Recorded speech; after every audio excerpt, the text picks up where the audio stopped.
Le principal point commun entre tous les usagers, c'est que nous sommes presque tous, à un moment donné, des piétons. C'est dire si l'émission d'aujourd'hui devrait intéresser le plus grand nombre, puisque nous allons rappeler comment un piéton doit se comporter pour traverser en prenant le moins de risques possible. Pour un piéton, plus encore que pour n'importe quel autre usager, il est important d'être visible et prévisible.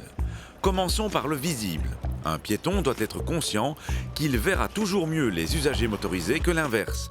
À cause des angles morts, des reflets, des saletés sur les vitres ou de la vitesse, un piéton peut être vu trop tard. Voilà pourquoi s'habiller avec des vêtements clairs, voire fluo si on marche le long de la chaussée, et avec des éléments réfléchissants pour la nuit, sera une précaution utile pour tout piéton. Voilà aussi pourquoi il est si important de vérifier qu'on a été vu en accrochant le regard des conducteurs. À côté de l'aspect visibilité, il reste encore à faire en sorte d'être prévisible. Et être prévisible, ça veut dire avant tout ne pas surprendre les conducteurs.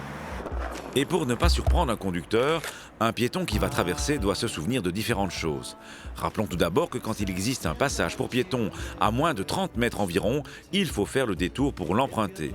Et même si un conducteur est censé être attentif à la présence de piétons sur le trottoir, il ne pourra pas nécessairement réagir à temps si l'un d'entre eux entame brusquement sa traversée à quelques mètres d'un passage pour piétons. Mais même si vous traversez sur le passage pour piétons le plus proche, souvenez-vous que s'il n'y a pas de feu ou d'agent qualifié pour régler la circulation, vous ne pouvez vous engager qu'avec prudence et en tenant compte des véhicules en approche.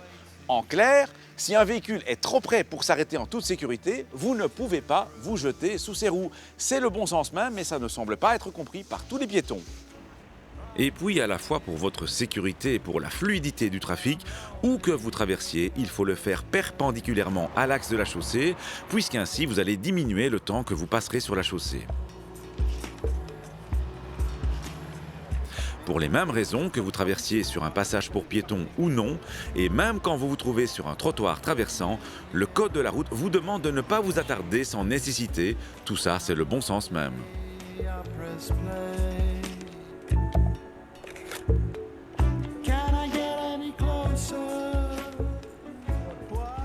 Faut-il aussi rappeler que quand il y a un feu au passage pour piétons, on ne peut entamer la traversée au rouge? Eh bien oui, malheureusement, il faut encore le rappeler car de trop nombreux piétons entament la traversée alors que le petit bonhomme est au rouge, ce qui est à la fois dangereux et très agaçant pour les conducteurs. Pour un usager fragile, comme un piéton, encore plus que pour un autre usager, priorité ne veut pas dire sécurité. Voilà pourquoi même quand vous entamez une traversée à bon droit, vous devez être particulièrement vigilant.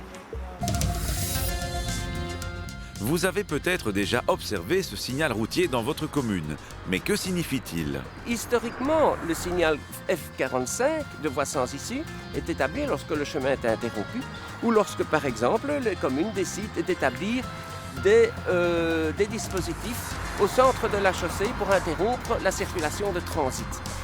Dans les deux cas, il est possible que cette situation permette aux cyclistes, aux cavaliers et aux piétons de poursuivre leur route. C'est ainsi qu'en août 2013, le législateur a créé et a introduit dans notre code de la route ce nouveau signal F45B qui indique clairement à ses usagers que la voie sans issue leur offre le passage.